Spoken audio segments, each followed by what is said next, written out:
সেদিন গিয়েছিলাম ঘুরতে শেপ স্টেডিয়াম রোড সাইডে। খুবই সুন্দর একটি জায়গা, অনেক ঘুরলাম। প্রথমে গিয়েই যে জায়গাটিতে গেলাম সেটা হচ্ছে খাবারের জায়গা। দেন এটার ভিতর দিয়ে আরও বিভিন্ন জায়গা আছে, খুবই সুন্দর। অনেক গাছ আছে, ঢাকার মধ্যে এরকম গাছপালা, খুবই সুন্দর একটি জায়গা।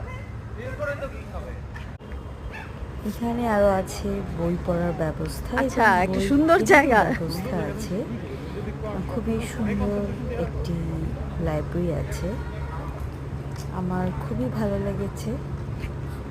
এরপরে দেখলাম যেটা এই বাগানের মতো গাছগুলো আছে এবং সেখানে কবুতর রেখে দিয়েছে। সামনে বাচ্চাদের খেলার জায়গা।